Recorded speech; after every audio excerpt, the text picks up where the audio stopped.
Hello friends, welcome back again to stock market prince. Stock market prince इस channel पर आप सभी का फिर से एक बार स्वागत है। तो फ्रेंड्स, आज के हमारे इस वीडियो में हम दो कंपनीज को डिस्कस करेंगे। दोनों ही कंपनीज अलग अलग डायरेक्शन में जा रहे हैं और दोनों ही कंपनीज ने अपने जून क्वार्टर के रिजल्ट को रिसेंटली डिस्क्लोज किया हुआ है और दोनों ही कंपनी अलग अलग सेक्टर्स के है और एक स्मॉल कैप कंपनी है और सेकेंड वन वो market leader mid cap type of company है। तो दोनों ही सेक्टर में क्या चल रहा है इसको हम डिफरेंशिएट करेंगे आज की इस वीडियो में और समझेंगे कि किस तरह से किसी भी स्टॉक पे बने रहना होता है या फिर किसी भी स्टॉक को किस तरह से हमें पिक करना चाहिए। तो वीडियो को शुरू करने से पहले आपको पता ही है कि मार्केट में अभी के समय एकदम स्टैग्नेंट मूवमेंट है, यानी कि मार्केट जहां पर खुल रहा है वहीं पर बंद हो जा रहा है और काफी छोटे दायरे के अंदर मार्केट फिलहाल कामकाज कर रहा है और मार्केट अभी स्लाइटली नेगेटिव ही आप बोल सकते हैं, जहां पर पोर्टफोलियो में ज्यादा उतार चढ़ाव देखने को नहीं मिल रहा है और धीरे धीरे पोर्टफोलियो में भी हल्का सा डाउनवर्ड ट्रेंड शुरू हो चुका है, जिसका कारण है अमेरिका की टैरिफ अनाउंसमेंट और उसके इफेक्ट, जो कि मार्केट को अभी तक समझ में नहीं आ रहे किस करवट रुख बदलेगा। तो देखते हैं गोइंग फॉरवर्ड मार्केट किस तरह से रिएक्ट करता है, खासकर इंडियन इक्विटी मार्केट जो कि इमर्जिंग मार्केट है और काफी फास्ट ग्रोइंग मार्केट है। तो चलिए आज के हमारे इस वीडियो को स्टार्ट करने से पहले हम आज के मार्केट क्लोजिंग को देख लेते हैं। तो आप देख सकते हैं आज के दिन मार्केट में स्लाइटली नेगेटिव मूव था, जहां पर निफ्टी 50 सेंसेक्स 30 दोनों ही इंडेक्स लगभग 0.4% के साथ गिरे हुए थे, यानी कि नेगेटिव में क्लोज किए हुए और बैंक निफ्टी में 0.8% की मंदी बनी रही आज के दिन। और इसके बाद अगर हम निफ्टी के अलग अलग इंडाइसेस की बात करें तो आप देख सकते हैं निफ्टी के अलग अलग इंडाइसेस में गिरने वाले सेक्टर में Nifty financial services, Nifty private bank, Nifty realty और निफ्टी कंज्यूमर ड्यूरेबल, जहां पर 0.6 to 1% की मंदी बनी रही। इसके बाद अगर हम बात करें तो Nifty FMCG, Nifty mid cap 100, Nifty PSU bank, Nifty consumption, यहाँ पर भी हल्की फुल्की मंदी बनी रही, जहाँ पर 0.1 to 0.5% की मंदी देखी गई। इसके बाद निफ्टी इंफ्रा बिल्कुल फ्लैट क्लोज हुआ है और Nifty small cap 100, Nifty commodities, Nifty IT, यहाँ पर भी 0.1 to 0.3% की तेजी बनी रही। तो ये इंडेक्स थोड़ा अच्छा परफॉर्म किए हैं लास्ट में, यानी कि एंडिंग टाइम पे मार्केट क्लोजिंग होने से जस्ट पहले। इसके बाद अगर हम आज के दिन के मजबूत सेक्टर की बात करें या फिर प्लस में क्लोज हुए सेक्टर की बात करें तो आप देख सकते हैं Nifty metal, Nifty auto, Nifty health care, Nifty pharma, यहाँ पर अच्छी खासी हरियाली रही, जहाँ पर 0.4 to 0.7% की तेजी बनी रही। तो ये तो रहा आज के मार्केट का हाल और हर रोज आप देख सकते हैं मार्केट में स्लगिश मूवमेंट है, यानी कि बिल्कुल बोरिंग मार्केट है। यहाँ पर ना खरीदार खरीद रहे ना बेचने वाले बेच पा रहे, ऐसे मार्केट की सिचुएशन में मार्केट अभी परफॉर्म कर रहा है और यहाँ पर स्टेबल मार्केट आप कह सकते हैं। जिन्हें लॉन्ग टर्म के लिए इन्वेस्ट करना है वो अपना स्टॉक पिक करके अच्छे से एक पोर्टफोलियो बिल्ड कर सकते हैं ऐसे मार्केट में, जहां पर उतार चढ़ाव काफी कम है। इसके बाद अगर हम आज के हमारे इस वीडियो की बात करें तो आज की वीडियो में हम दो कंपनीज के रिजल्ट को डिस्कस करने वाले, जिसमें से एक स्मॉल कैप कंपनी है और ये कंपनी एक इमर्जिंग सेक्टर की है, जहां पर सोलर, विंड और ट्रांसफार्मर बनाने वाली कंपनी है और टेलीकम्युनिकेशन सेक्टर को कैटर करने वाली कंपनी है। तो काफी बढ़िया ग्रोथ इस कंपनी में है और इस सेक्टर में भी काफी बढ़िया ग्रोथ अभी के समय नजर आ रही है। तो स्टार्ट करते पहली स्मॉल कैप कंपनी के साथ, जिसका नाम है सिल्चर टेक्नोलॉजीज। तो इस कंपनी ने भी अपने जून क्वार्टर के रिजल्ट को आज ही अनाउंस किया हुआ है। तो आप देख सकते हैं इस कंपनी का ओवरव्यू, जहां पर 6000 करोड़ के आसपास का एक मार्केट कैप कंपनी का अभी के समय बना हुआ है। प्राइस टू अर्निंग रेशियो आप देख सकते हैं 41 का है। इसके बाद अगर आप रिवेन्यू का ग्रोथ देखेंगे पिछले एक साल में तो 54% के साथ रिवेन्यू पिछले साल बढ़ चुका है। इसके बाद अगर हम नेट प्रॉफिट यानी कि प्रॉफिट आफ्टर टैक्स में ग्रोथ देखें पिछले साल तो 65% के साथ प्रॉफिट आफ्टर टैक्स बढ़ा हुआ है, यानी कि काफी अच्छा और दमदार कंपनी का रिजल्ट पिछले एक साल में रहा होगा, तभी इतनी अच्छी खासी ग्रोथ कंपनी में मिली है। जहां पर ऑल ओवर द सेक्टर यानी कि ज्यादातर सेक्टर डाउन परफॉर्म कर रहे हैं, वहीं ये कंपनी या ये सेक्टर आउट परफॉर्म करते जा रही है। तो काफी फ्लेवर वाली सेक्टर की कंपनी या सेक्टर आप बोल सकते हैं इस कंपनी को। इसके बाद अगर हम इस कंपनी का क्वार्टरली रिजल्ट देखें तो आप देख सकते हैं क्वार्टरली रिजल्ट में जून 2025 के क्वार्टर में कंपनी ने 159 करोड़ का सेल्स जनरेट किया हुआ है, YOY अगर हम ग्रोथ देखें कंपनी में सेल्स में तो 48% का है। इसके बाद अगर हम कंपनी का ओपीएम देखें तो ओपीएम में भी काफी बढ़िया सुधार है। पिछले क्वार्टर में 30 का ओपीएम था जो कि इस क्वार्टर में बढ़कर 33 का निकल कर आया है, जो कि हाईएस्ट एवर ओपीएम है किसी भी क्वार्टर में कंपनी ने पिछले 1-1.5 साल में। इसके बाद अगर हम प्रॉफिट आफ्टर टैक्स की बात करें तो प्रॉफिट आफ्टर टैक्स भी आप देख सकते हैं 41 करोड़ का कंपनी ने इस क्वार्टर में जनरेट किया हुआ है। इसके बाद अगर हम प्रॉफिट आफ्टर टैक्स में ग्रोथ देखें तो 26% का नेट प्रॉफिट मार्जिन भी कंपनी ने ग्रोथ किया हुआ है, यानी कि काफी बढ़िया नेट प्रॉफिट मार्जिन भी कंपनी का ग्रो हो रहा है, जो कि पिछले साल इसी क्वार्टर में 23 का नेट प्रॉफिट मार्जिन था। तो ऑल ओवर काफी बढ़िया रिजल्ट कंपनी के दिखाई दे रहे हैं और इसी कारण आप देख सकते हैं स्टॉक भी अभी ऑल टाइम हाई के आसपास परफॉर्म कर रहा है। इसके बाद अगर हम प्रॉफिट एंड लॉस की बात करें तो आप देख सकते हैं प्रॉफिट एंड लॉस स्टेटमेंट, जहां पर इस साल कंपनी का रिवेन्यू काफी अच्छा खासा बढ़ा हुआ है। 675 करोड़ का अब तक का रिवेन्यू इस साल का कंपनी ने जनरेट किया हुआ है, जो कि 2020 में 180 करोड़ का सिर्फ था। इसके बाद अगर हम ग्रोथ की बात करें तो काफी बढ़िया ग्रोथ कंपनी के रिवेन्यू में दिखाई दिया हुआ है। हायर डबल डिजिट यानी कि 65, 52, 55 इस तरह के परसेंटेज के साथ कंपनी के रिवेन्यू में ग्रोथ है। तो आप सोच सकते स्टॉक प्राइस किस हिसाब से ग्रो किया होगा इस कंपनी का। इसके बाद अगर हम ऑपरेटिंग प्रॉफिट देखें तो ऑपरेटिंग प्रॉफिट भी काफी बढ़िया है। 2021 में 10 करोड़ का ऑपरेटिंग प्रॉफिट अभी बढ़कर 208 करोड़ का हो चुका है, यानी कि 20 टाइम्स ग्रोथ कंपनी के ऑपरेटिंग प्रॉफिट में कंपनी ने जनरेट किया हुआ है 2021 से 2025 तक, यानी सिर्फ 4 साल में 20 टाइम्स 20% ने 20 टाइम्स ग्रो किया हुआ है। तो काफी बढ़िया सेक्टर से कंपनी ग्रो कर रही है। इसी कारण से कंपनी का जो ओपीएम है वो भी काफी बढ़ा हुआ है और ऑपरेटिंग प्रॉफिट मार्जिन भी काफी बढ़िया हो गया है, जबकि आप देख सकते हैं पीछे 2021 में 8% का प्रॉफिट ऑपरेटिंग प्रॉफिट मार्जिन था, वो अभी बढ़कर 30% के आसपास का ऑपरेटिंग प्रॉफिट मार्जिन चला गया है कंपनी का। और काफी डिमांडिंग कंपनी है, डिमांडिंग सेक्टर है और काफी बढ़िया कामकाज भी कंपनी कर रही है। आप देख सकते हैं इसके बाद अगर हम प्रॉफिट आफ्टर टैक्स या नेट प्रॉफिट की बात करें तो 2015 में कंपनी का नेट प्रॉफिट सिर्फ 6 करोड़ का था। इसके बाद आप देख सकते हैं 2021 में भी 6 करोड़ का नेट प्रॉफिट था, जो कि बढ़कर अभी के समय 164 करोड़ का नेट प्रॉफिट कंपनी का हो चुका है।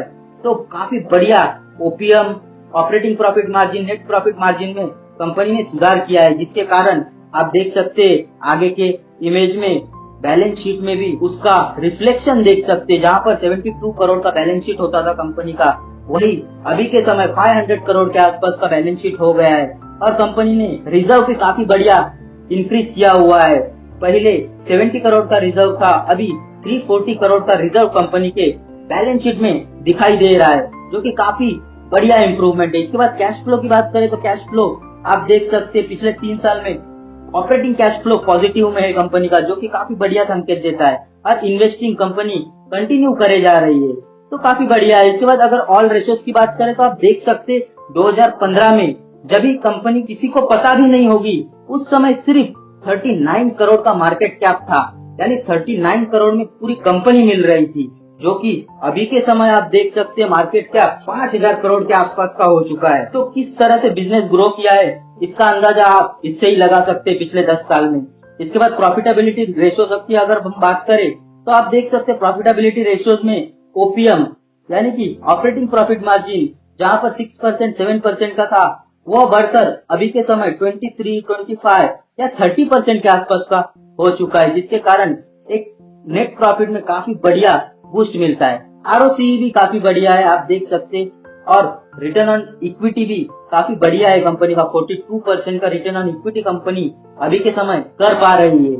इसके बाद अगर हम बात करें रिटर्न ऑन एसेट की, तो रिटर्न ऑन एसेट भी कंपनी का काफी बढ़िया बढ़ा हुआ है। तो ऑल फ्रंट पे कंपनी अभी के समय बिल्कुल 100% खरी कंपनी दिखाई दे रही है, लेकिन इस कंपनी को जिसने बैड टाइम में बाय किया होगा उसने सबसे ज्यादा पैसे या फिर सबसे ज्यादा वेल्थ क्रिएट किया होगा। इसके बाद अगर हम इस कंपनी का शेयर होल्डिंग पैटर्न देखें तो आप देख सकते हैं शेयर होल्डिंग पैटर्न में 65% के आसपास का हिस्सा प्रोमोटर्स ओन करते हैं, और प्रोमोटर्स 2017 से ही 65% के आसपास का हिस्सा ओन करते हैं। जहां पर आप देख सकते हैं 2020 तक कंपनी के total number of share holders सिर्फ 1200 या 1300 ही थे, जो कि अभी के समय बढ़कर 42,590 का हो चुका है, यानी कि 42,590 लोग इसमें इन्वेस्ट कर चुके हैं। तो काफी चर्चित कंपनी हो चुकी है अभी के समय। देखते हैं नेक्स्ट गोइंग फॉरवर्ड किस तरह का परफॉर्मेंस रहता है कंपनी का। अब बात कर लेते हैं कंपनी के 5 इयर्स के रिटर्न की। तो आप देख सकते हैं कैसे धुआंधार रिटर्न कंपनी ने जनरेट करके दिया है अपने इन्वेस्टर्स को पिछले 5 इयर्स में। यानी कि 5 साल पहले अगर किसी ने इन्वेस्ट किया होगा तो 129 टाइम्स हो चुके हैं पैसे।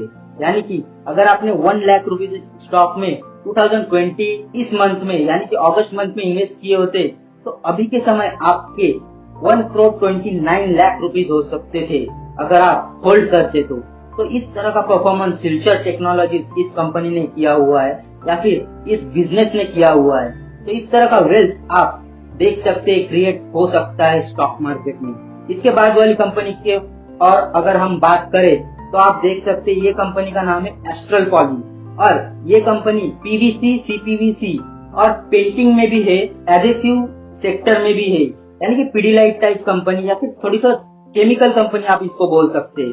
तो इस कंपनी का आप देख सकते हैं ये मिड कैप टाइप कंपनी है, और इस कंपनी में आज के दिन रिजल्ट के बाद 8% की गिरावट देखी गई, यानी कि 8% स्टॉक आज के दिन सिर्फ गिरा हुआ है।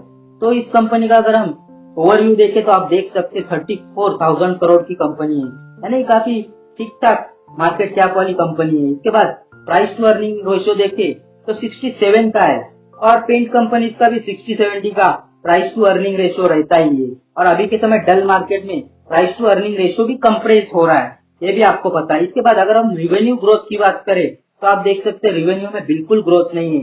पिछले 1 साल में सिर्फ 1% के साथ रिवेन्यू बढ़ा हुआ है कंपनी का। इसके बाद अगर हम प्रॉफिट आफ्टर टैक्स की बात करें, यहाँ पर तो डी ग्रोथ है, यानी कि 13 या 12% के साथ कंपनी का नेट प्रॉफिट गिरा हुआ है पिछले 1 साल में। तो इसी कारण से कंपनी को अभी शेयर होल्डर पनिश कर रहे हैं और कंपनी का स्टॉक गिरे जा रहा है। इसके बाद अगर हम क्वार्टरली रिजल्ट की बात करें तो क्वार्टरली रिजल्ट में आप देख सकते हैं 1361 करोड़ का सेल्स जून क्वार्टर में किया हुआ है कंपनी ने, जो कि पिछले साल इसी क्वार्टर में 1384 करोड़ का था। तो पिछले साल के कंपैरिजन में सेल्स घटा हुआ है कंपनी का, जो कि काफी नेगेटिव सेंटिमेंट सेट करता है इन्वेस्टर्स के माइंड में। इसके बाद अगर हम रिवेन्यू में ग्रोथ देखें तो पिछले 10 क्वार्टर या 12 क्वार्टर में आप देख सकते हैं डबल डिजिट में सिर्फ 1-2 बार ही कंपनी ने ग्रोथ दिखाया हुआ है। तो कंपनी अभी के समय एक हेडविंड फेस कर रही है, ऐसा आप कह सकते हैं। इसके बाद अगर हम ओपीएम की बात करें तो ओपीएम आप देख सकते हैं 12 या 13-14 का ओपीएम कंपनी का था, जो कि बढ़कर 17-18 तक चला गया था। फिर से अभी ओपीएम में कंप्रेशन आया है और 13 का ओपीएम अभी कंपनी का दिख रहा है। इसके बाद अगर हम ऑपरेटिंग प्रॉफिट की बात करें तो ऑपरेटिंग प्रॉफिट आप देख सकते हैं पिछले क्वार्टर में अच्छे रिजल्ट के वजह से 302 करोड़ का ऑपरेटिंग प्रॉफिट था कंपनी का, जो कि घटकर इस क्वार्टर में 185 करोड़ का ओनली कंपनी ने दिखाया हुआ है। तो इस क्वार्टर में थोड़ा सा कंपनी का डी ग्रोथ हुआ है। इसके बाद अगर हम प्रॉफिट आफ्टर टैक्स की बात करें तो आप देख सकते हैं प्रॉफिट आफ्टर टैक्स में भी भारी गिरावट आप ऑब्जर्व कर सकते हैं, जहां पर 79 करोड़ का प्रॉफिट आफ्टर टैक्स कंपनी ने इस क्वार्टर में दिखाया हुआ है, जो कि पिछले क्वार्टर में 178 करोड़ का था और पिछले साल इसी क्वार्टर में 120 करोड़ का था। तो इसी कारण से कंपनी के स्टॉक में भी धुलाई पिटाई अच्छी खासी हो गई है आज के दिन। और नेट प्रॉफिट मार्जिन भी आप देख सकते हैं सिंगल डिजिट में ही ज्यादातर दिख रहा है। इसी कारण से अभी के समय कंपनी का स्टॉक अच्छा परफॉर्म नहीं कर पा रहा है, बल्कि गिरावट जारी है कंपनी के स्टॉक में। इसके बाद अगर हम प्रॉफिट एंड लॉस की बात करें तो आप देख सकते हैं प्रॉफिट एंड लॉस में कंपनी ने 5,800 करोड़ का सेल किया हुआ है इस साल, जो कि पिछले साल भी लगभग 5,600 करोड़ का सेल्स था।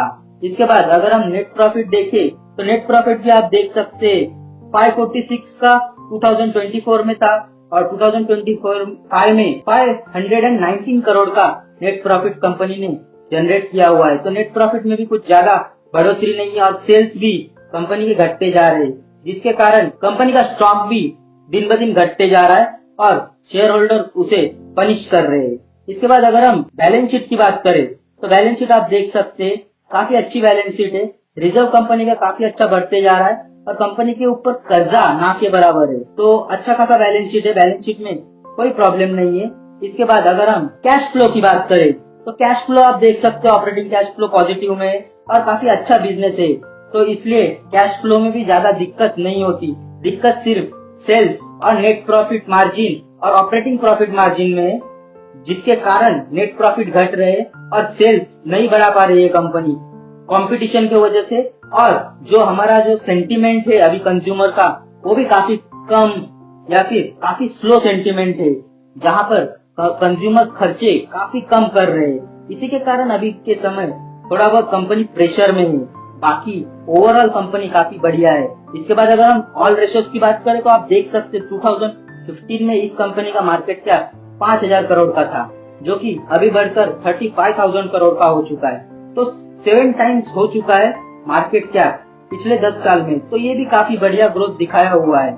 इसके बाद पीई रेशो की बात करें तो 10 साल पहले जो पीई रेशो था, अभी के समय भी वही पीई रेशो कंपनी ने मेंटेन किया हुआ है। इसके बाद अगर हम प्रॉफिटेबिलिटी रेशियोज देखें तो आप देख सकते ओपीएम कंपनी का 11 से बढ़कर 17, 18 या 20 तक हो चुका था, जो कि अभी के समय 16 यानी कि 16% का ओपीएम कंपनी जनरेट कर रही है, जिसके कारण कंपनी का स्टॉक बढ़ नहीं पा रहा है। यही ओपीएम अगर बढ़कर 20, 22 या 25 तक चला जाता है तो कंपनी का स्टॉक भी अच्छा परफॉर्म करने लगेगा। इसके बाद आप देख सकते हैं रिटर्न ऑन कैपिटल एम्प्लॉयड यानी आरओसी में भी कंपनी का कंप्रेशन हुआ है, जहां पर 27, 25 का आरओसी था वो घटकर 19 का हो चुका है। और रिटर्न ऑन इक्विटी भी जहां पर 20, 21 का था वो घटकर 14, 15% का हो चुका है, जहां पर इनको इन्वेंटरी का काफी इशू हो रहा है और रॉ मटेरियल के प्राइस बढ़ने के कारण इनको जो मार्जिन है यहाँ पे भी इम्पैक्ट हो रहा है, जिसके कारण कंपनी का स्टॉक परफॉर्म नहीं कर पा रहा है।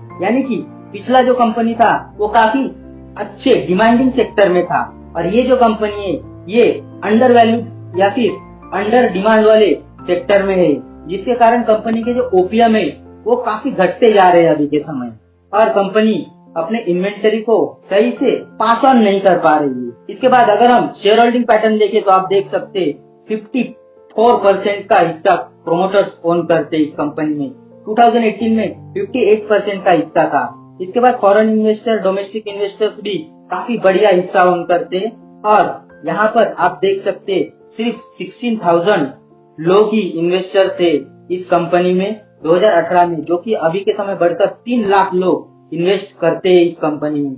तो काफी बढ़िया इन्वेस्टर्स का इस कंपनी में भरोसा उभर कर आया है। लेकिन अगर हम लास्ट 5 साल के स्टॉक प्राइस की बात करें तो स्टॉक प्राइस केवल डबल हुआ है, जहां पर कंपनी के स्टॉक में काफी अच्छा ग्रोथ एक्सपेक्ट करके चल रहे थे इन्वेस्टर, वहां पे वो हिसाब से ग्रोथ नहीं आया हुआ है और ओपीएम यानी कि ऑपरेटिंग प्रॉफिट मार्जिन के कमी की वजह से कंपनी अभी डिक्लाइन फेस कर रही है। तो फ्रेंड्स, ये तो रहा हमारा एस्ट्रल कंपनी के रिजल्ट। तो ये भी कंपनी लीडर कंपनी है, हो सकता है फ्यूचर में काफी बढ़िया ग्रोथ इस कंपनी में भी मिले, लेकिन अभी के समय ये फ्लेवर में नहीं है। जैसे कि सिल्चर टेक ये काफी फ्लेवर में है कंपनी, इसी कारण से वो काफी आउट परफॉर्म करे जा रही है ऐसे मार्केट में भी, और ये सब कंपनी काफी अंडर परफॉर्म कर रही है। तो फ्रेंड्स, इस तरह से आपको भी एनालिसिस करना चाहिए कौन से सेक्टर्स की कौन सी कंपनी अच्छी परफॉर्म कर रही है और कौन सा सेक्टर अच्छा परफॉर्म कर रहा है। उसी हिसाब से आपने अपने इन्वेस्टमेंट को प्लान करना चाहिए। तो चलिए फ्रेंड्स, आज का हमारे इस वीडियो में इतना ही। मिलते हैं नेक्स्ट वीडियो में किसी न्यू न्यूज, न्यू रिजल्ट या न्यू कंपैरिजन के साथ। तब तक के लिए सी यू, बाय बाय, जय हिंद।